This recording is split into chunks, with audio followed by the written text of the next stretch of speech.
All right. Hello.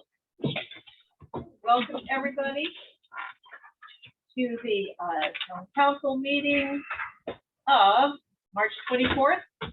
It is a couple minutes after 7. My apologies for being late. People kept calling me on phone.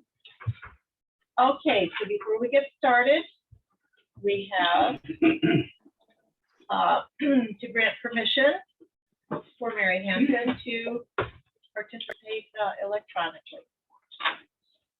So Mary, would you like to tell us why you need to be participating?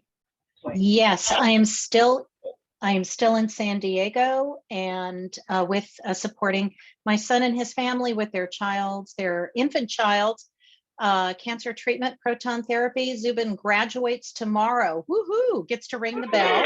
Yeah. And has his first birthday on Saturday. And on Monday, I start driving back home for a while. So I should be able to be with you in April and May. So I'm looking forward to being there in person. I miss everybody. Oh, good news. Thank you so much. Drive careful. I'll make the motion. Thank you. Mary to Zoom. Okay, motion made and seconded. Any discussion? Okay, let's take a vote. Marjorie? Yes. Larry? Yes. Bill? Yes. Yes. Sarah? Yes. And motion passed. Thank you. We do have a quorum on the rest of it. So I now call the meeting to order and I will do the official roll call. Mary Hanson? Present. Yes. Marjorie Austin? Here. Larry Tuning? Here. Bill Goldsmith? Yes, here. Here. Bill Smith? Mayor is here. Steve Holberg is out. See, okay. He gave me a call and said he had to work tonight. I said he didn't make it. Thank you very much. Let's get the pledge of allegiance, please.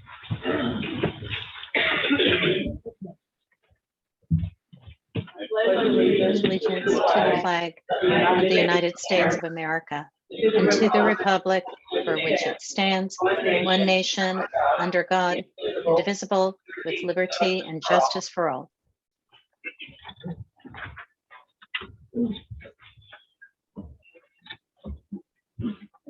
So do we have a motion to approve the agenda as presented?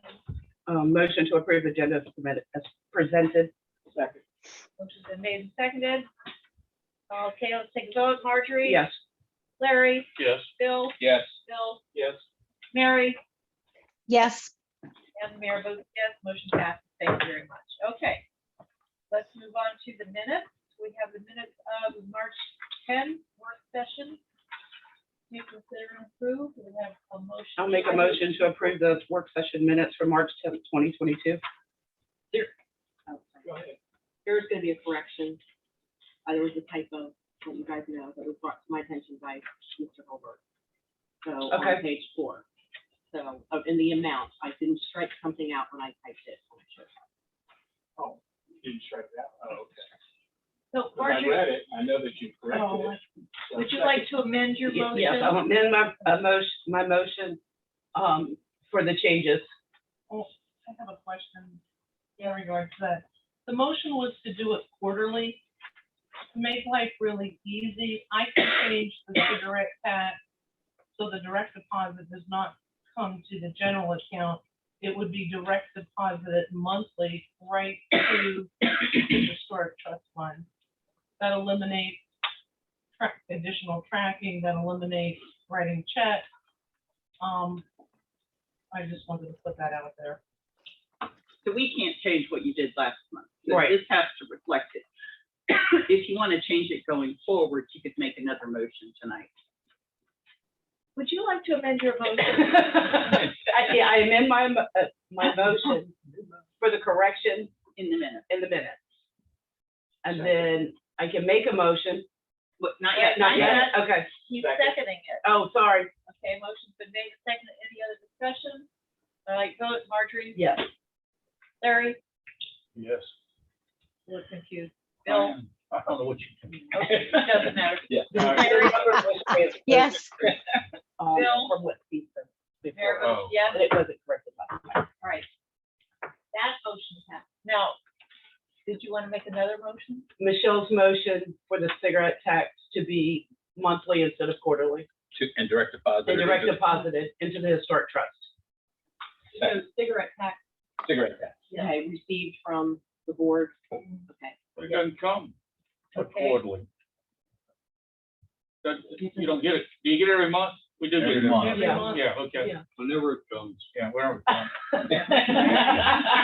Sorry. It will be deposited. Yes.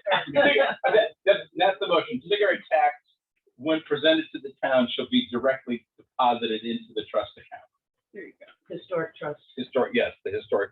Are we in agreement that that's the motion? Yes, Okay. yes. Yes, Larry, Yes. Yes. Mary, Yes, good, Yes. yes, chair votes yes. Okay, yay, passes. Thank you. Thank you very much. Okay, now we are to report. Town administrator. Most of the items that will be on my report are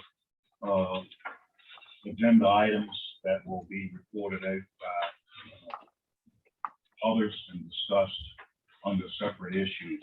There is a couple of issues I'd like everybody to know that I attended the Kiwanis meeting this past Monday. They asked me to speak on some of the happenings in the town of Urbanna and the working relationship and improvements moving forward with Middlesex County. And we did that. We talked about the ongoing projects and things that are happening in the town, and it was well received. There was a meeting this past last Thursday, between the Friends of Rappahannock, the Oyster Festival Foundation, and I didn't make the meeting because I had on my calendar for the next day, but Joe Hyman filled me in, and I've since reached out and talked to various people to try to get caught up. The thrust of the meeting was to try to figure out how to get some grant funding for 3 projects between the town and the Oyster Festival Foundation. The first one is a coastal resiliency grant for the town marina on Urbanna Creek. Their bank has been eroding. Dan called me down there a couple weeks ago and showed it to me after the high winds and the storms. The foundation of the pier is exposed, and we need to get that fixed and shore up the line so that that doesn't continue to erode away. So we're working on that. The town marina bridge, which is 16 feet wide, is in need of repair, as everybody knows. And we're seeking grant funding to assist with that project. And I've been in contact with the Middle Peninsula board about that. And then the Oyster Festival Foundation is seeking grant funding to assist with water drain off issues on their lot adjacent to Tabor Park. And in fact, it was supposed to start today, I think. But anyway, they've hired somebody to come in and clear out the wooded area of all the underbrush and thick growth there, and open the woods up so that it's more of a park type setting, which I think is really gonna enhance that area over there. So we're trying to make progress on those issues. And Roy attended a seminar today. I was assisting the sheriff's office with interviews. And Roy, you want to talk about that a little bit? Over the last week or 10 days, there have been 5 or 6 sightings of raccoons that have been acting very oddly, badly. The animal control branch of the Middlesex Sheriff's Office many of these instances. And they came and they removed the raccoons, so they were no danger to anybody in the population. There was concern that perhaps these raccoons had either rabies or distemper. Distemper. Dysentery. Might have that too. Moving on. Fine. Based on that, the sheriff's office was concerned that, and they were reacting to questions by people in town as to what was wrong with these raccoons and how bad a problem we had. So they sent Deputy Ethan Armistead over today to the library at 12 o'clock with 3 other people. One guy was a biologist from the DWR, and the other 2 were from the health departments of the state. And and attending, we had probably 6 or 7 residents. Christy and Sue were there, Bill and his wife, and some other folks. And the sheriff's office gave a very nice presentation, just talking about what kind of different animals got rabies, and we weren't really very interested in the different animals. We were worried about our raccoons. And they basically said, because the question was asked, have you tested these things, or did any of them have rabies? And apparently it is the standard operating procedure, unless a raccoon that is thought to have rabies has bitten somebody, they don't test it. They just dispose of it. And all 5 or 6 of these things were disposed of. And they don't even test them after the fact, because apparently it's not worth it, the effort with, out any personal contact being made. But they said that this could continue among the raccoons because it is a saliva-based kind of transmission. If they eat food that other raccoons have eaten and they've had distemper, they could pass it on. If they eat food that other critters have lying around, perhaps they could give it to other critters, or the critters could have given it to the food. So their suggestion was to eliminate as much outside food as you possibly could, make sure the garbage was all tied up carefully. If you just put out garbage bags, you spray them with a little bleach, because that would distract the animals from coming to the garbage.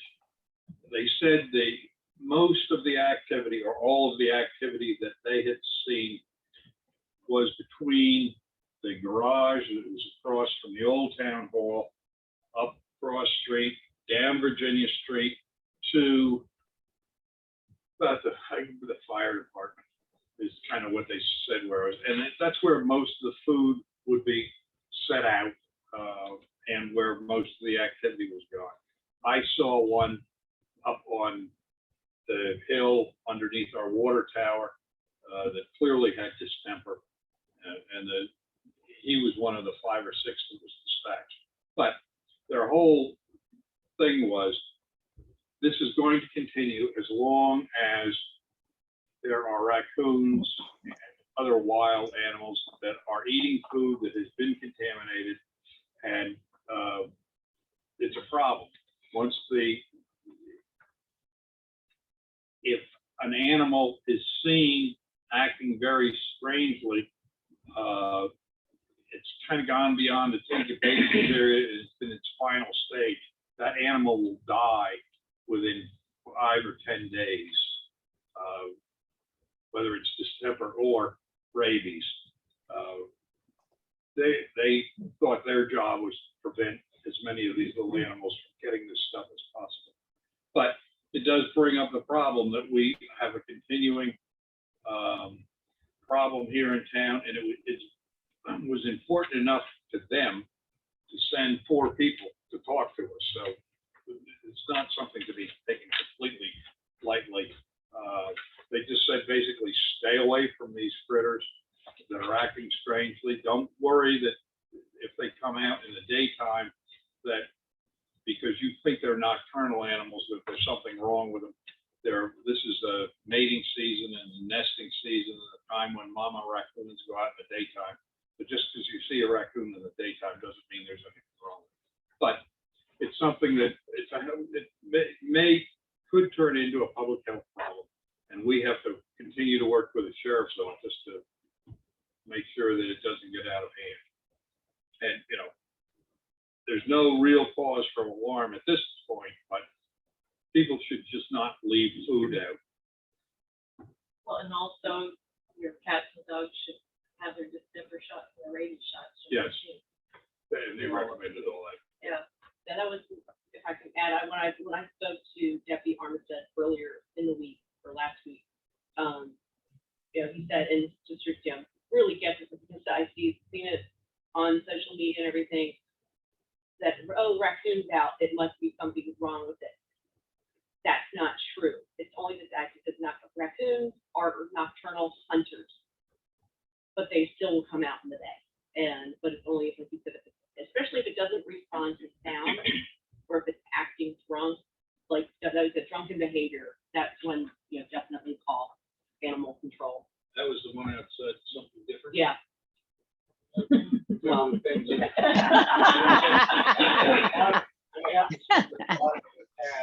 get really tender, and that's why they look like they're drunk when they're walking. And they also said that they have runny noses. I told the guy I wouldn't get him that close. Right. But what makes it so bad, if you got rabies, they will come to you. I mean, I've had it coming up to me, and little kids think they're. Yeah, they're not fearful. That's what we have been a while. They interchange rabies and distemper, but there's a distinct difference between them. And like Roy said, they don't test unless a domestic animal or a person's been bitten. Then they'll send it off to the testing agency in Richmond. And cat distemper is a totally different disease from dog distemper. It's a misnomer. Dogs get the same distemper as raccoons. The distemper in cats is a parvovirus, like the dog parvovirus. So it's a different thing. But it also, for those people in town that have dogs and cats, rabies is the same rabies across warm-blooded species, and so they all get at least in the domestic animals, they get similar vaccines, and those should be brought up to date to keep them safe. The dog distemper, that's a reason to check to see if you're boosted on that, because that would be transmissible from the surfaces and stuff that they interact. It's probably going to go through a wave because this is mating season, and so there's going to be more contact raccoon to raccoon, fighting, biting, those kinds of things to transmit this stuff. And so we're probably going to go through a wave here in the spring that's going to take care of itself as susceptible animals drop off. This is a happy report. Mayor, can I ask a question? Go ahead. About 2 or 3 months ago, the deputy had to come down to the Riverton section because there was a skunk that was acting erratic, and the deputy had to take it out. He shot it. So, is same thing apply? Yeah, and skunks, absolutely a rabies vector. I can't remember whether they get dog distemper or whether they fit closer to the feline. I'm not enough of a wild guy, I'm a wild guy, but not enough of a wild life anymore. Yeah. You wild. Deputy Armistead, I won't call it Armistead, sent a PowerPoint presentation that he apparently used today, and we can post that on our website if any of y'all are interested in looking at that.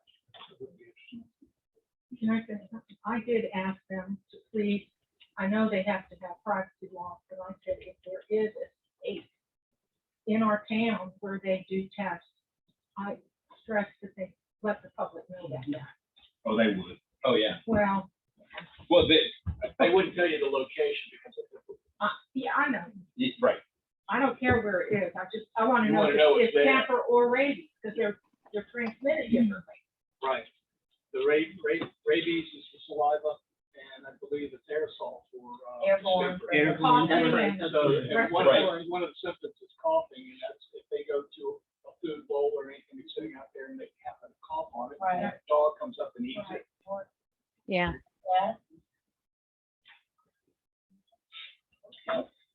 Oh, no cat? No. Different distemper. Different distemper. Yeah. Oh, good, that's good news for my cat. Can I just mention something real quickly? I wonder if we need to make sure that businesses that have dog bowls, and I know there's a dog bowl of dog water for dogs or pets out at the marina, if maybe those should be taken indoors for a while. No, not a bad idea, and then bring them out if there's a thirsty dog. We're Yeah. working with the sheriff's office, and we're gonna have to come out with a plan, because this is a health issue for the public. Yeah. Thank you. Okay, Garth, are you still on your report, or did Roy finish it off for you? We finished it off. Okay, great. Treasurer's report? Everybody has their copy. Do you all want me to read line by line or just highlight? Highlight, okay. So for February, we had dispersed the 10,000 to the library and 10,000 to the fire department. I gave a revenue update as to the grand total collected for real estate. And this is again only for the month of February. Delinquent bills were mailed on February the 4th for anyone that has outstanding balances. That resulted in collecting a little over 2,000 just in delinquent real estate, which will reflect on the next report. Oyster Festival meals tax, we had 4 vendors, and since I composed this report, we're down to 2 vendors. One is out of state and the other one will not be allowed to come back. The lodging tax right now is down. There's 1 or 2 that didn't pay, but the next month it'll be really high when they get pumped back up again. So we're moving along. Meals tax, lodging tax, we're definitely seeing an increase. I was just posting them. They were due on the 20th, and you can tell spring has sprung. That it? Thank you.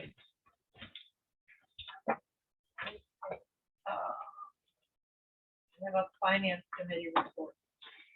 Finance committee met, and we've got a rough draft of the budget. There's some things that need to be reconciled because we're a little bit off, as is common, I guess. But we should have something to report probably by the end of next month. Don't you think, Roy?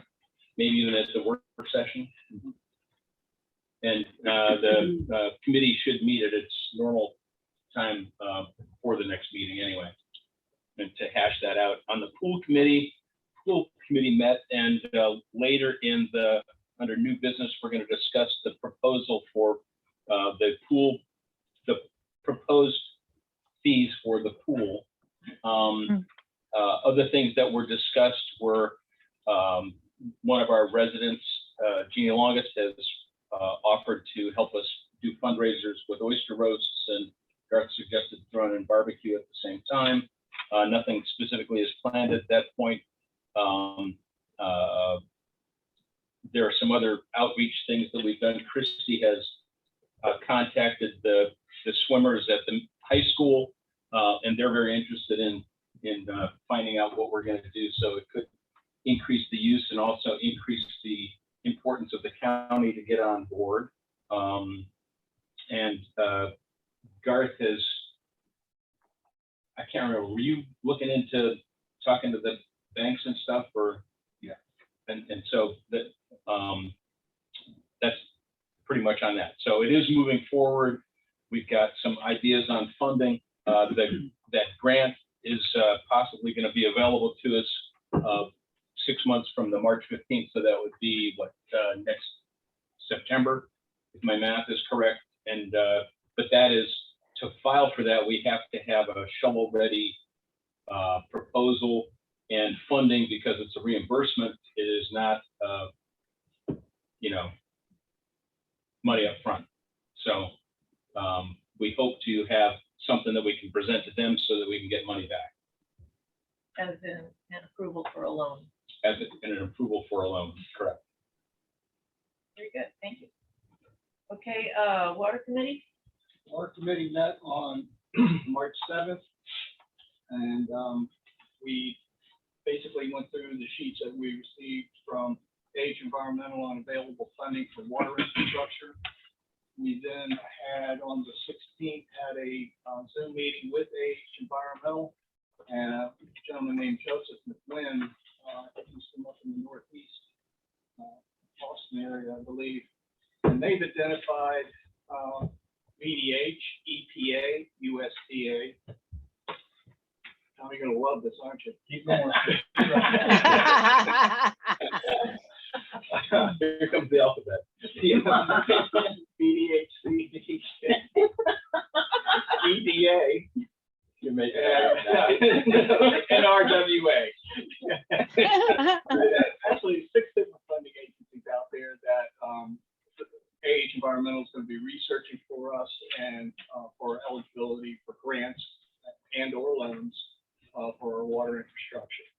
So we're in process now, and I'm going to get down with Jay, and we'll probably have another meeting here very soon. As soon as they've only had 2 weeks to work on it and contact all these people. So, more to come. Thank you very much.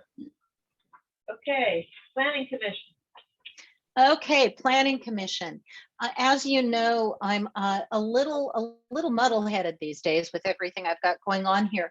So Roy and I worked on kind of a report. There is also the report that's attached from our last Planning Commission meeting that was on the 15th of March that you have, but let me read through this because I don't want to miss anything. So first of all, I think you all know that the Planning Commission is trying to look into possible ways to encourage economic development in Urbanna. We all know that we have recently lost a restaurant, a retail clothing store, a gift shop due to death or age of the owners, not because they didn't have customers.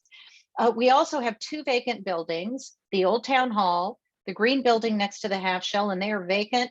And one of those is in dire need of major repair, that being the green building.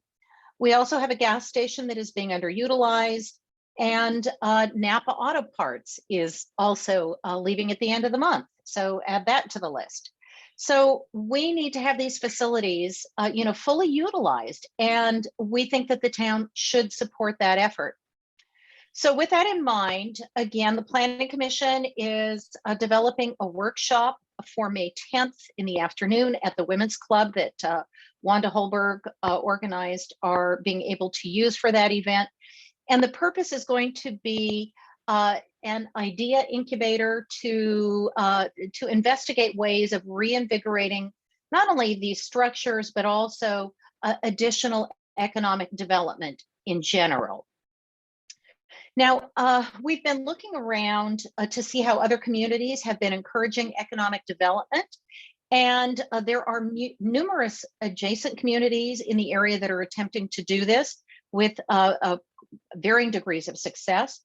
And so not only have we been looking at what those communities are doing and how they're doing it, why they're doing it, what's worked, what's been wasted effort, but we've also looked for agencies or organizations that have helped them in their processes. So as a result of that, at the last town council meeting, Roy and I told you, I believe, that we're going to the national conference in Richmond of the Main Street America organization.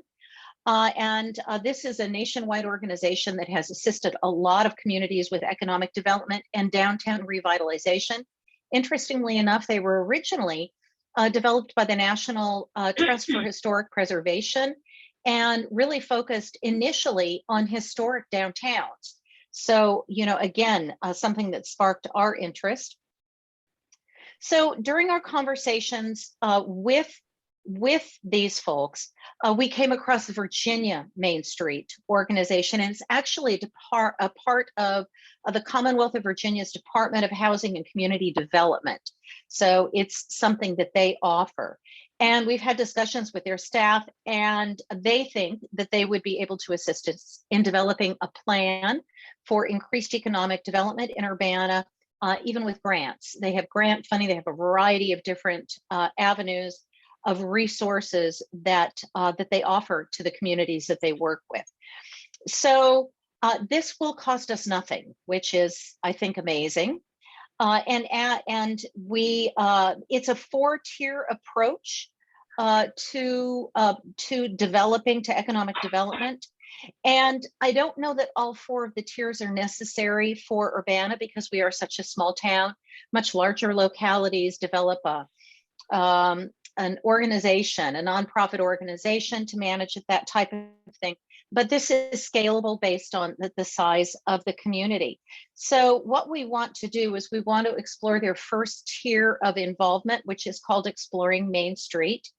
And there are a number of things that we will need to do in order to gather information on our historic patterns, on who our populations are, and what our goals are, how that fits with what kinds of businesses we're interested in attracting to Urbana, what kinds of funding, what kind of tax incentives, what kind of grant funds might be available for them, as well as existing businesses to help revitalize their involvement in our community. So we really need to investigate this a little further. And before I think the Planning Commission has a specific recommendation to make to council. And that first tier of involvement, that Exploring Main Street involvement, also requires a resolution. It's a very simple resolution. It's not promising anything. It's just saying that we understand what the terms and conditions are of participating in that first tier of the Main Street program and accessing their resources. So we'll be developing that to present as well. And I'm just presenting it to all of you so that to make sure that you know the direction that the Planning Commission is taking, and would like to answer any questions that you have, and also to invite Roy to cover anything that I omitted. So what questions do you have? I do, Mary. Yes, Bill. I'd like to get with you and Roy on the community block grant. We've been involved with DHCD on that before. Remember, our LMI was too high. Yeah, so I do remember that. April or May, they'll be coming out with the new LMI. Ooh. On the new, with the new census.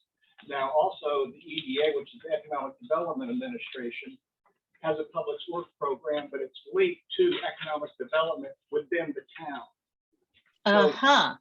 So the two things between our water service and economic development are linked by these two programs. Right. So I want to, I'll keep you guys informed. Of course, Roy will know, please. but we need to coordinate and not go 2 different directions and end up back here. Oh, absolutely. Go one and go after it, get as much as we can. That's great to know, Bill. Again, I'll be back on the 10th is my goal for being back. So, and if you need to get me before then, I'm available. It's just I won't be there in person. So we got 2 days. Okay. Plenty of time. Plenty of time. Other questions from folks? Good. Roy, Great. No, Roy, what did I miss? I think you got it all. Okay. Think it's a worthwhile endeavor. We've got to keep the vitality of this place going. As Larry said at one point, Councilman Kuhn said at one point, this was a very vibrant economic engine of the whole county. And we've got to make sure it gets back to that point and stays there. Right. Thank you very much. Thanks, everybody. Okay. All right, we are now at the point of public comment. Has anybody signed up to make a comment? No. Well, okay then, that takes care of public comment. And as far as public comment response period, Okay, that's taken care of too. All right, now that brings us to old business. And let's see. We have something about Friends of Urbana. Who is presenting this? Friends of Urbana has made a funding request for their annual Founder's Day celebration. They're requesting $2,400 for partial support for the 9th annual Founder's Day celebration. And you should have a letter from Nancy Fisk, who is the president of the foundation, making that request. And we have paid this in the past, and so we're recommending approval. I'll make a motion to approve, to provide the 2,400 to the Friends of Urbana to support their efforts in the planning and execution of the 9th annual Founder's Day celebration being held on August 6th, 2022. Nicely said, nice second, Cap. Did you read that? So beautifully You said. corrected my typo. Do we have any discussion? Okay, I'm good. all right, everybody's good. Okay, well, let's do a vote. Marjorie? Yes. Larry? Yes. Bill? Yes. Mary? Yes, Bill? yes. And Mayor votes yes. Motion passes. Thank you very much. That was easy. Okay. Urbana Creek Water Trail? Is that you, Larry? Well, I can take it. We've got the intermediate trail, that portion of the historical part, at least in a very rough draft. It's 26 sites. At this point, it's got to go back, ball's got to be thrown back to Kurt Smith. I guess, Garth, I had sent he and Jackie, can't recall her last name, an email, and also this, and I've heard nothing back. But what I've got to know is, will this work? And, We're having a meeting in the morning, and I can bring it up. yeah, and see where we are on that. Now, on the map that you presented, there were like 16 sites or something, right? So some have been added. That map was a rough draft that John Gill did Yeah. back in the very beginning. Murray came up with it somewhere. It came Yeah. back to the table. And as far as I'm concerned, it's null and void. I mean, Got a new one. well, it's in my mind, and it's also on this map in here. It's just about everything I mentioned is on the map.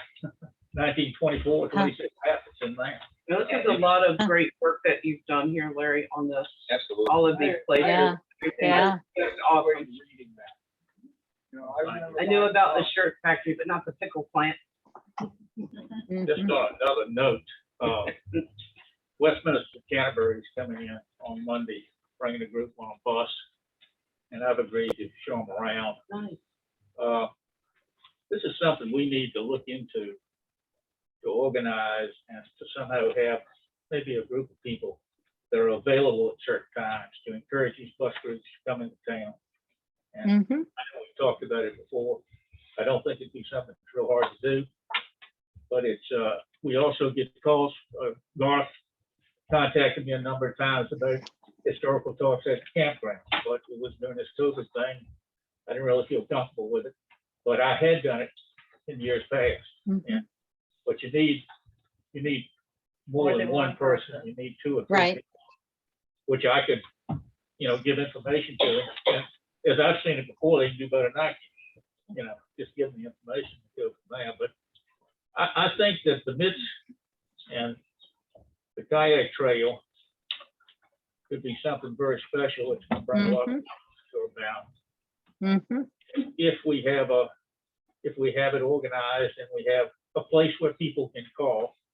How Westminster Canterbury got hold of me was Bobby Mason, who's editor of the Rappahannock Record. They contacted him and he called me, and we somehow need to have it advertised that, okay, let's call We need- whoever, We but need the a point office. person. the office here, yeah, and then go from there. But I think we already have the foundation with the bits thing. even if you can't get anybody, they can follow a trail. Between the NIPS and the museum and now the trail. Exactly. And with the kayak trail, that's something that's statewide, so if somebody Googles kayak trails in, that, we ultimately will come up, correct? Well, that's how I see it, but that's, Is there something like that for museum in the street that, are we on a register that, I don't know. I don't know how we're handling that. That's another piece to the pie. Yeah. I think it needs to be looked at. The whole thing needs to be looked at. Try to make it a package. Well, the museum is Historic tourism. just kind of grew kind of organically because Bob Calvez brought the idea to us from New England, right? and then Yeah, it sort of grew organically, but it was really nice to have it was. the organization that had done it 25 or 30 other locations. And so every time I had a question about something, I write something that's 300 words long and said, no, it's got to be 150 to go on the sign. Yeah. Oh, I've got 5 or 6 photographs. Well, we can only use 3. That kind of thing. See, I don't know the ins and outs on this, and that's what we got to find out. But we're at a point now where we could at least get one going, and probably from our end pretty quickly. I don't know about from there. Okay. Yeah.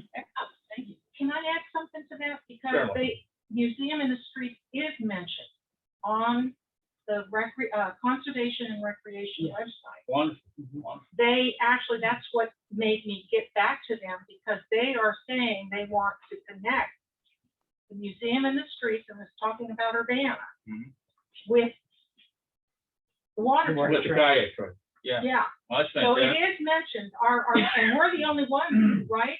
Well, the only ones The only MIST program south of south of Michigan. Maine. Yeah, they have other variations thereof throughout the state. But I tell you, They're already saying they want to connect that. yeah, We're good. it's pretty unique. Well, then what we need to do is make sure that we have someone in this room who's assigned to make sure that connection is made. And at some point, we have to advertise that we have this. and That that will make people- sure that happens. Right. Okay. Thank you. Larry, do you think it'd be worthwhile asking the people at Rosekill if we could plant a old pine tree out on their point? Yeah, man. I do a hanging tree. Oh. Oh, No, the gallows tree. Is this one of those you had to be there, Joe? The tree was. No, you haven't read it. Talking to Megan and Rick, maybe can just show up. Yeah, I have to share this. In reading Larry's input, my aunt came to Urbana in 1933. And she told me stories when I was growing up. And number 21 about the river rink, there's roller skating rink. Yeah. And how they would go down to the bowling alley when Deltaville came to town and do cat calls to them while they were trying to bowl. And when I read that, I just started smiling because I remember it brought back memories when I was a kid and getting all the stories from my aunt. And it was just, Larry really enjoyed it. And Well, thank you for I'll that. tell you how things work. In the 90s, the town sponsored in the room down there, 5 or 6 older people to come in and talk. And they got Carol Tuning Jr. to do a sort of a vocal trail of the creek. Well, I had the good sense to record that. And that's basically what I used to do this. Which it just shows you that if you hang on to things and if you record things, they can come back to be beneficial in a lot of different. That must be what my husband was doing when he saved absolutely everything. Yeah, that's why I have a storage. Floyd and I Will, as I call him, would chip off the old block. But I'm Somehow sure- they figure it out. Every Well- time I open a drawer or a door, I'm like, Floyd, what is this and why is it here? Talk to Dee, she'll take it. Yeah. Thank you. Very good. Thank you very much. Okay, let's see. Second Saturday. Who's recording? us I second am. Saturday? Okay, so we were gonna do fourth Fridays, went to fourth Saturdays. Now we're at second Saturdays, May to September. In the town green, where you've gonna have some activities at the park and also down at Portside. So it's gonna be kind of like town-wide instead of street closed wide. And, we're gonna have beer, open mic, just for local folks if they wanna come up and, you know, do whatever they do best. It doesn't have to be professional. And like, we're looking for, I'm talking to a couple car show folks. 2 different groups to see how that's gonna work. And we're gonna have ice cream, what is that, crushed ice, snow cone, also. And possibly a pizza truck since we don't have pizza. So, that's where we are now. Very good. You know, Urbana is spelled wrong on here. Yes, it is. Does this take place at first Friday? It does, same thing, okay. I'll get that from you. We found that the fourth Fridays thing was Friday, was in conflict with stuff already going on down at Delta. yeah, and Saturday. Yeah. So, we're just gonna start off in the green. If we see that it gets big enough and there's enough draw, and we get that here, if we have to get Sweet Justice to start playing some music to draw some people in, and do that, then we'll do that. Then it'll be worth closing the road. Don't want to close the road and then not have a draw and have to pay the law enforcement, because it is kind of pricey to have to pay the law enforcement to monitor the road. So, met with the Oyster Festival Foundation. I have a lot of respect for Joe Hyman and Pam, and they, you know, gave us some tips. Garth was in the meeting, the mayor, and I think it's just gonna work better if we do it that way instead of just immediately close the road. If we find we've got it big enough to where we can do it like Stanton does, or Tappahannock, or even Ashland, they all are great street parties, then we can move forward with that. But in the beginning, right now, we're just gonna do little places, little pockets, and have balloons and stuff to show people that there's events and which way to go. So that's where we are with that. And we also, real quick, we also have some, a local artist, he's in advertising, he's doing these, we're gonna do posters and flyers. So they're like 11 by 14, so you can stick them on the poles or wherever, or pass them out. So this is the one we chose. There were 3 different designs, but this is the one that we've chosen. And we're also gonna get sponsors. We've got a couple people willing to sponsor. So when they do that, we're gonna put their sponsorship on the flyers before we get going. Thank you for putting that together. I know that. Yes, sir. I just want to let you know that when I spoke at the Kiwanis meeting Monday night, it was brought up about, are we gonna start having events and at the green and in the park? And I was able to tell them about your plans. Oh, great. And Thank they you. were happy about it. So, Thank you. We can have them participate too. Yeah. They do a mean barbecue. Okay, that finishes the old business. Moving on to new business. And we start with the volunteer appreciation. As council is aware, we're extremely fortunate to have volunteers within our community that donate their time and efforts by providing various services for their community. And that includes beautification projects, assisting with operational efforts, committee work, event planning, and all of this greatly contributes to the town's success, and also saves the town quite a bit of money. And so we are proposing that we have a volunteer appreciation event to celebrate. And when we were talking about this, we decided to use the Oyster Festival Foundation's reception. Number one, because it was very successful and people enjoyed it. Feedback was good, and it contributes to a local business. And so we made a list of the number of folks, including all of the volunteers and town council and staff, and it's about 100 people on the list.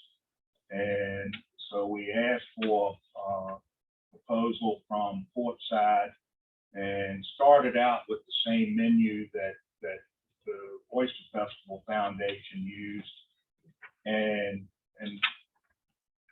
we decided to cut some items out of that, but the fiscal impact of this event would be about $4,600, and that's including the tip. So we need council's feedback on that. Okay, some of the questions that have come up is,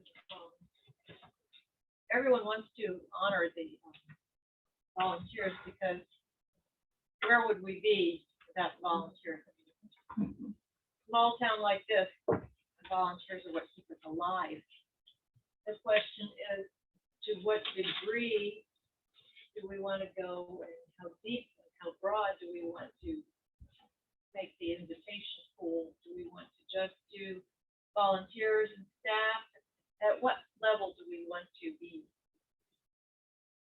apparently thankful?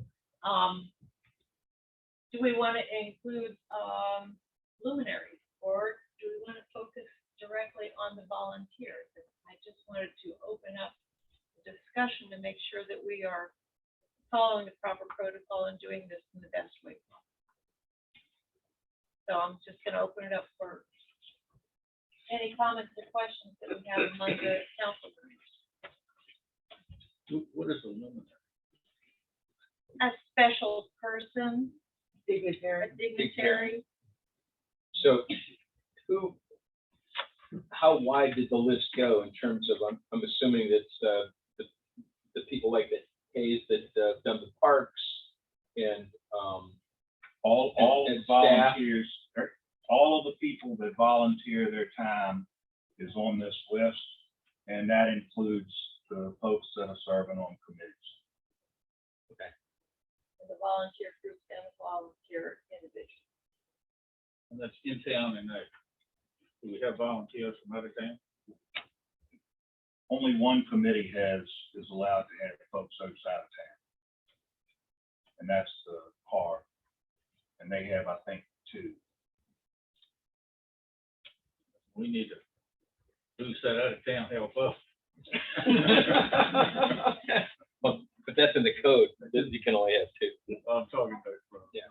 You know, that thing was originally, Garth, which we did it December, and it was not anywhere near, the direction was different. It was for all the people in town to come, and not many came, you know. But Usual suspects. yeah. People that didn't get a good meal, you know. Well, I think that was just the end of the year Christmas celebration that the staff put on for people, trying to encourage them to come to at least one meeting. Well, our money pays for it. Yes. And that, and this, I thought, was taking the place of that. I think that's a good plan, yes, And that's but we were gonna, perfectly all right. yeah, we were But gonna specifically pick a volunteer of the year or 1 or 2, have a placard where we have little brass name tags where people could be commemorated. But we really didn't take an active role as a council in giving any kind of direction as to how this needed to go, and so our staff has their own idea, and I just want to make sure that everyone is in agreement with it. If you figure this up, and if you go out and Google it, and correct me if I'm wrong, Martha, but it figures out that the average volunteer is saving the town about $28 an hour. it's probably more than that. Yeah. And if you look at 100 people, at $4,600, that's $46. $4,600, $4,600 is a lot of money, but to be honest with you, it's hard for me to sit up here and not approve, not give my one vote for it.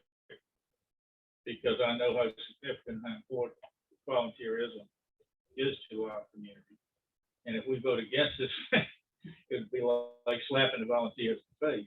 I don't think anyone would vote against having it, it's just at Yeah. what level. Okay. All right. Well, let's I mean, try it. you know, we're certainly, we can look at the menu, we can look at the guest list.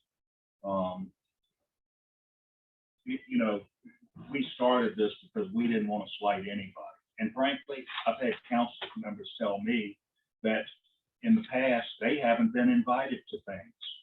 And to me, that's a slap in council's face. Yeah. We're all volunteers. Because y'all are volunteers. Once you say 55%, you probably added the meal class and work that. No,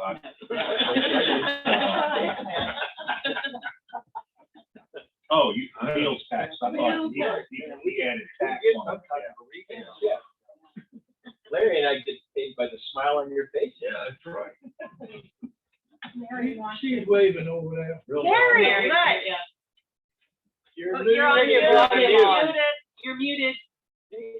I'm sorry, but I have a short time and I have to leave in 2 minutes. And I'm not sure that I had told everybody that I need to leave in 2 minutes. So I just want to let you know that. Thank you. Please. Okay. All right, so do we have any further discussion on this? Are we all in agreement to move Yep. forward the way it is planned? The way it is planned. I think Scott's done a wonderful Well, job. to answer the question of the luminaries, just a quick comment. That doesn't bother. If you think there's somebody out there that might help us by being there, Right. like our General Assembly, guy, people like that. All right, do we need to make a motion to approve this? All right, Motion to approve. Second. Holding a volunteer appreciation event on April 22nd, 2022, at a cost of $4,602 to celebrate our volunteers. Second. motion's been made and seconded. Have any further? Okay, sounds pretty good. Let's go ahead and vote. Mary, you first before you disappear. Yes. Okay, Marjorie, Yes. Yeah. Larry, Yes. Susie, Bill, and Mayor votes yes too. Thank you very much. That's a good one. Thank you. Thank you. Okay, and the next thing is museum painting contract. You know, if you go down and you look at the museum, and Larry brought up a good point. And, you know, we have been trying to figure it and try to accent and focus on the amenities and the things that we have in this town. And if you go down there and you look at the museum, it is in desperate need of painting. It's bare wood, and, you know, for these historical folks to come here and tell us that our museum is perhaps the last whole standing Scottish factor, you know, that's pretty incredible. And so, you know, I was talking to Friends of Urbanna, and they're trying to do something about the museum and get more involvement and so forth. And so I asked Paulette Painting, who did the painting of the town hall, to come and give us an estimate on painting the museum. And the fiscal impact is $9,375, and that's to power wash everything and scrape it, paint, caulk all the windows, and put a coat of primer and 2 coats of paint, and it would be the same color, and do the whole building Is for this that day. interior or exterior? Exterior, just the exterior. And we're going with the. I gave y'all a copy of it. Yeah, Garth, do they, does this painting company have, are they familiar with historic structures and how to stand and what to put on and what not to put on and Yes, that type of, they do that. They do in Williamsburg, they've done Urbanna Baptist Church, they did air building. yeah, I'm just thinking about those doors, Yeah. you know, and the woodwork around the windows and stuff, that's, Yeah. pretty old stuff. One thing I have asked too is part of that subcontractor that they use for matching historical woodwork. If they get into some of the mullions and stuff on the windows, they may find rot, which they're gonna have to replace that mullion, and it has to be done historically correct. Right. So we may get Yeah. a few change orders on it. Have you gotten a report back from the organization? They haven't sent the report Haven't seen back. anything yet? And we wouldn't be doing this until, because Penny was gonna reach out to them and talk to them and find out if there were any peculiarities that, specific that they had identified. So we hadn't gotten back from them. They sort of indicated when I was down there that it's not a major fix to take care of that porch to where it's full away. That may be something you want to look into. You may want to fix it before you paint it, but I don't think that's going to be the case. Well, I told them that I wasn't particularly worried about the porch at this point, and they were gonna go on and power wash it and then paint the stairs, because they are Oh, yeah. showing wearing. But that we didn't know if we were gonna have to tear the porch down and start over or what. So, it depends on what they come back with. So you don't need a motion, you're just letting us know what needs to be done in the cost. Yes, Right, okay. And this will come out of the historic fund. yes. A few weeks ago, I took a lady down who is from the Commonwealth of Virginia. And apparently there's a historic easement on that building that inures to the benefit of the Commonwealth. So they keep an eye on all these easements. And we looked all around inside, and I took her around, and she was very impressed with everything. And the only thing she said is the outside needs to be painted. And so we're not the only ones that noticed that it could use some paint. I know we're discussing this, why don't we go ahead and put a motion for them to do it? We have the money in the historic trust. It's in the historic trust. That's what it's for. Well, aren't we, More money coming in. no, but aren't we waiting for something? Bart said we needed to wait for something to. Wait.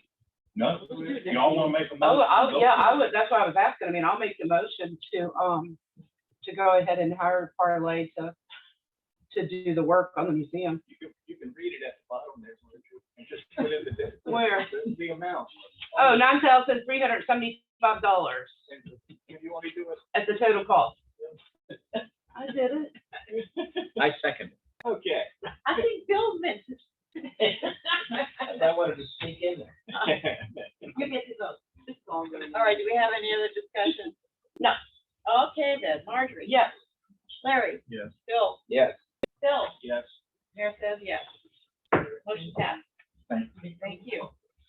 Okay. Tabor Park Pool, proposed fee. Okay, just to reflect back on prior discussions, for us to build this pool, we're gonna have some funding. Unlike the pool in the past, the town, I don't think and Bob Calvel's brought it up in his letter to the editor, I don't think we can afford to have a pool built with just the town by itself with no fee structure. But because it's the town's land, because of the history, we have to, I think, have some recognition of that history. And so the pool committee came up with a proposed fee structure. And the goal is to not only provide some cash to help fund the building of the pool, but also to create a fee structure to help us maintain the pool going forward. And we recognize the county hasn't said no yet, but we also recognize that for this pool to fly, we have to really think of it in terms of it being a pool accessible to the county because there's no pool in the county currently that is acceptable for competition, period. The one at Deltaville is built wrong. And so it is an attraction and the only attraction in the county when we get this built. So going through it, there is some benefit to being a town resident over just being a county resident in the structure, in that what has been proposed is that for every residence, there's going to be 3 family passes up to 6 people for a day pass to use the pool. You can buy day passes for $5 per person. After that, you can get a family pass for up to 6 people for $12. So that's for people in town. You can get an individual membership for $100, a family membership for $200 for the season. The hope is that some people, even if they don't use the pool much, they will support the pool. And so we can get some money either by donations going forward or people getting a membership just because. Resident swim team members, there would be no charge. The passes, and this is because everybody knows somebody that never uses the pool, we're going to make those passes linked to a residency, to the property, but can be transferable. So if Beth doesn't use hers, she can say, you guys can, write down whatever your address is on Watling Street for that and take that day pass.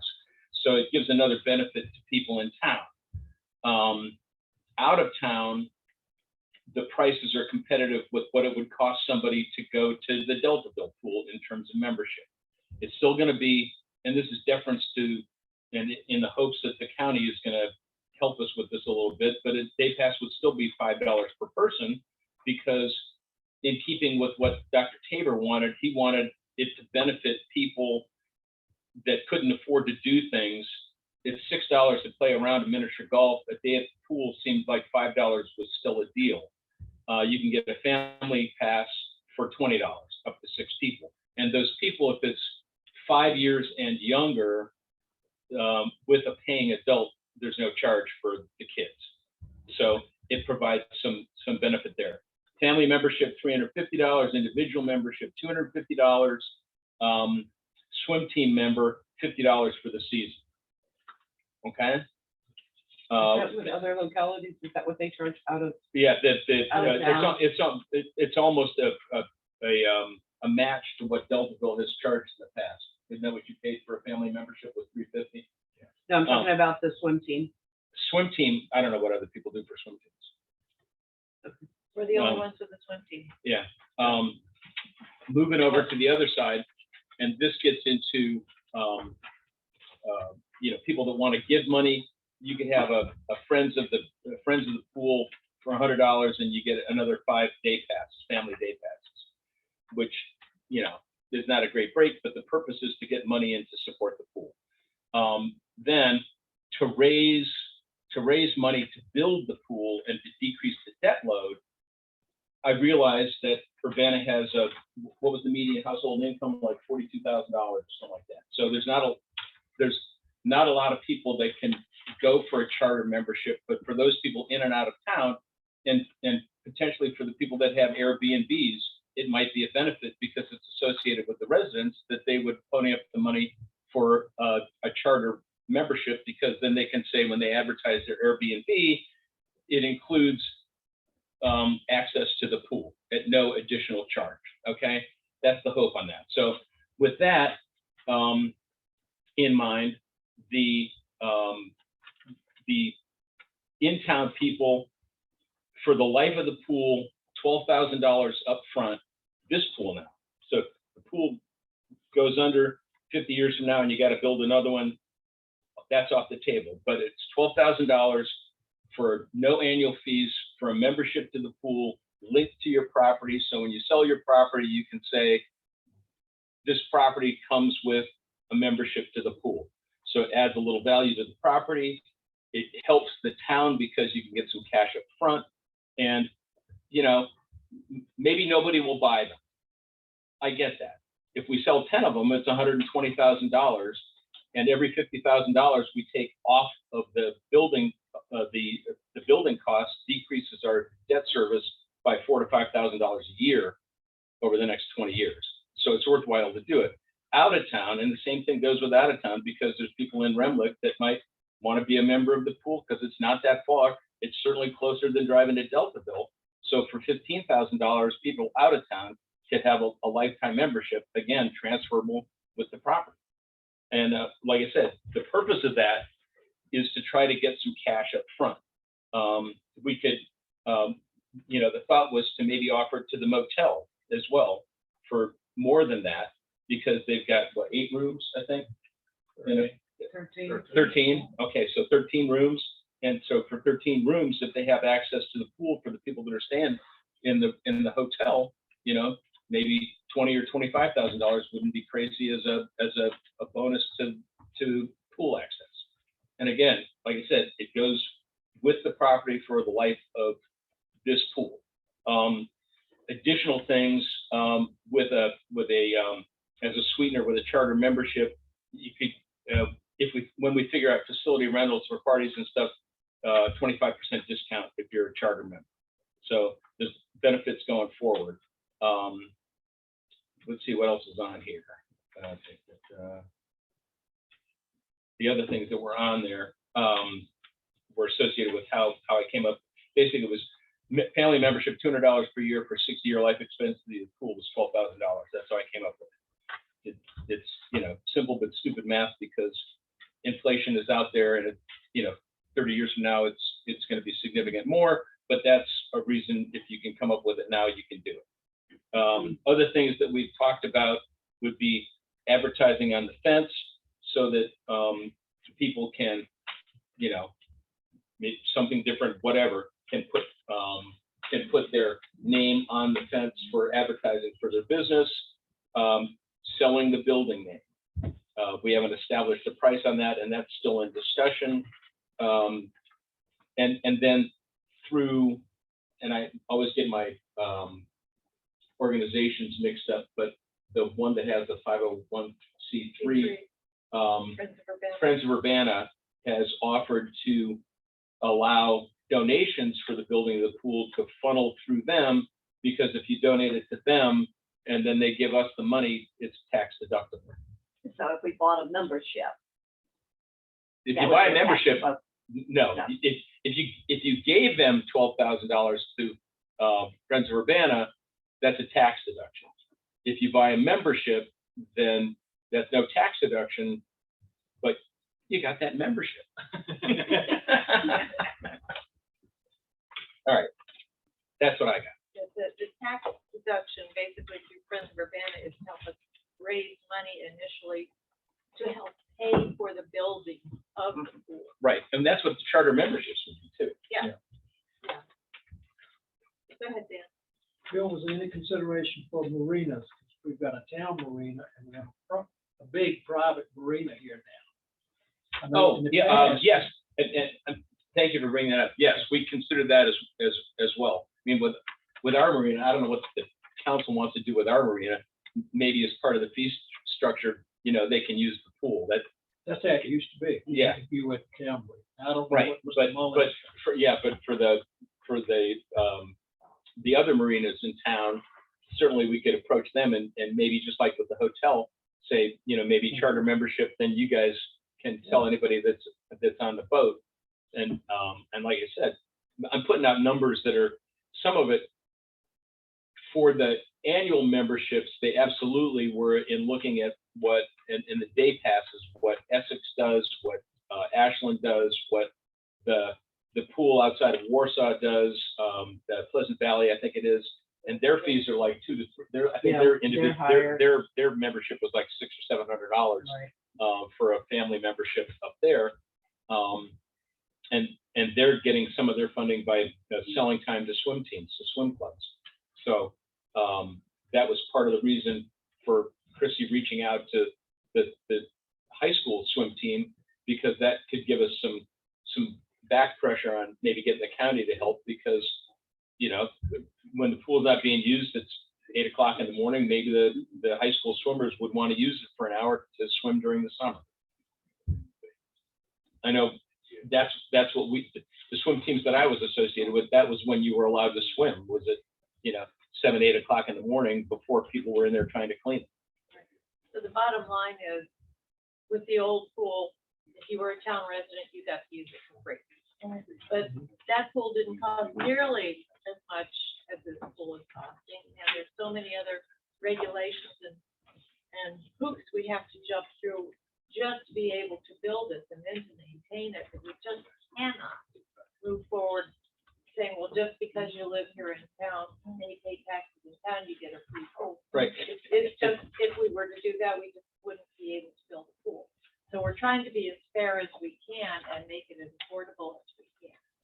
Would there be a donation opportunity for low to moderate income families who couldn't, somebody might make a donation from out of town to sponsor Like a guardian. income level Yeah. folks, so that they wouldn't have to And pay? that's another thing, hoping that the county gets in there, because I know there are residents in town who the families can't afford, like summer camps, but they get subsidized to go to the Y. Right. And so that's another reason to put increasing pressure on the county to join in with us, because then we could work with them, or just in talking to them, that same availability, if they can pay a membership fee for a child to go to camp at the Y, there should be some availability of funding to let them have access to a pool. But you might find donors locally Yes, who would yeah. be willing to do that as well. And those donations could go through Friends of Urbanna. Right. You might have a. Oh, I'm sorry. When I used to lifeguard there many moons ago, we had a lot of private parties come in there, birthday parties and Right. stuff, because you make some money, Well, renting that's why I out.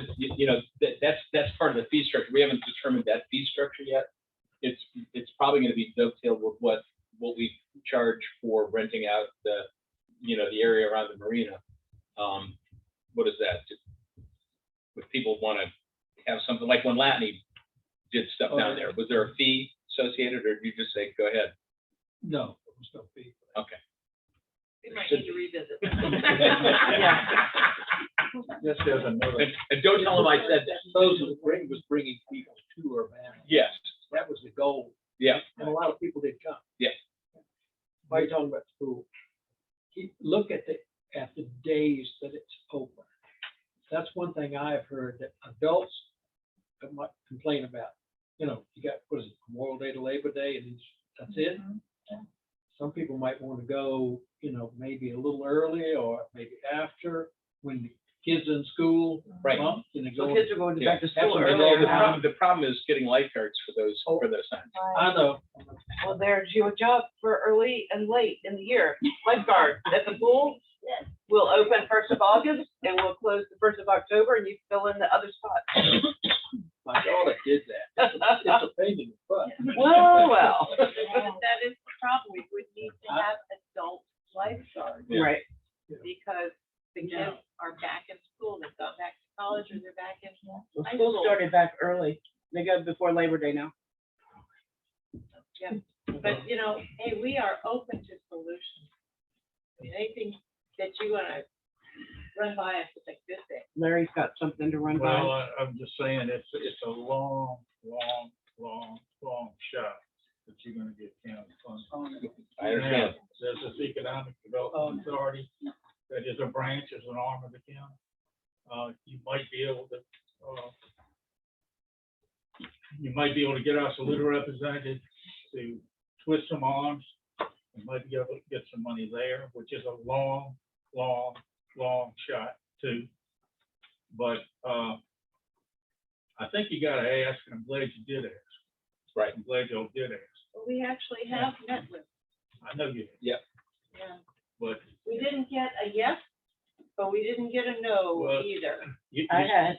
how many votes do you have on here? You have 7 votes, okay? Up there, you've got 5. Now, Well, the 1 is all I see that might vote for. the Board of Supervisors, there are some people interested from at the meeting last night, the Middle Peninsula Planning Commission that I There happened you to go. be sitting with during our meeting. So there is interest, real interest from the county. So I No, think we, show them that we're serious in what we want to do. The information that Christie, got, the feedback that she got is gonna go a long way Absolutely. towards pushing the county. Mhm. So I was just really pleased with the. It may push in a direction that will help us. Yeah. Exactly. Christie You know, that's- has that's done a what lot of I'm saying. legwork on this Yep. too. And get Gordon White, talk to him about it, talk to everybody about it, and then maybe we can get money down the road. If we're successful getting money and doing it, we need just a little bit more, maybe they'll help us, but. Well, one of the things that was clear was they're kind of waiting to see what we're gonna do. Yeah, well, And I think we're taking all the right steps, we're doing all the right things. So I may be overly optimistic, but I am optimistic. No, I agree with you. I think that if we show them Yeah. that we're serious and we're gonna take the steps that we are taking already, that it's already shown. Yeah. they may help us. Show get them the that they've done, Yeah. that we're moving forward. One of the things they wanted to see us do is create a fee structure. And we have We that, could show that so. to them. And another thing they want to see us do is they want to see us talk to a bank and see if we Garth's can- doing that. we can get a loan. And the way we're approaching this is that we're moving forward as if we're not going to get their help, but we're going to try to Well, convince them at some percentage level to kick in. And then if we know we will be approved for a loan, but then if we can also secure grants, in addition to that, that can pay down the loan or pay off a loan. So I'm with you, Barbara, but I know the politics of this county pretty well. But I think if you show that you want help and we do everything right, that they may find a way, even though it's probably not gonna be with taxpayer money, but they'll find a way to help us. well, they have the extra COVID money. Some of that may be applicable. Very difficult to think they're gonna spend COVID money on our bound food, but. Well, maybe they But would. COVID money coming to Urbana. Oh, well, we could, yeah. No, I mean, they I know can, from them, they've got yeah, a they lot can of it. still share with us. They've got a lot. All right, okay. Thank you very much. Now, we've got the Virginia Main Street Program. Who is speaking to that? That was taken care That of. was already done. Mary did it. Mary already did that. Yeah. Okay, good. All right. Do we have any announcements? Yes, our charter changes, has passed through the House and the Senate and we're waiting on the governor to sign the legislation, so that's good news. Good. And would you like to tell people what those charter changes involve?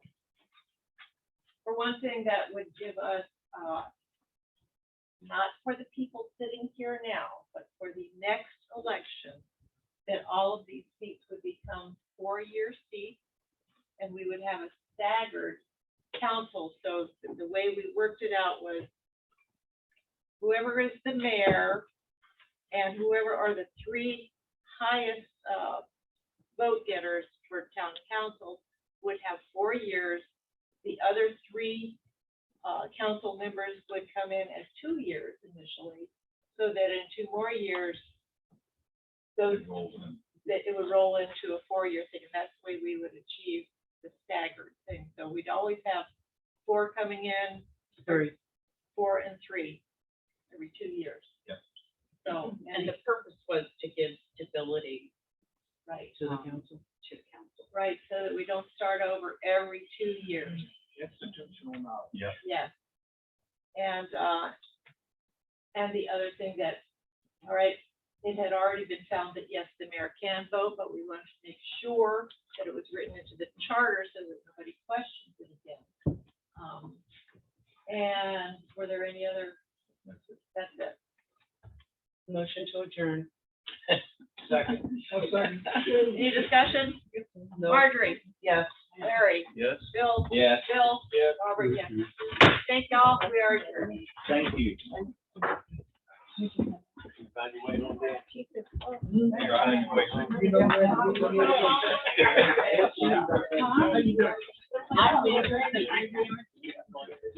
I we gotta go on here. Oh, And I'm okay with that.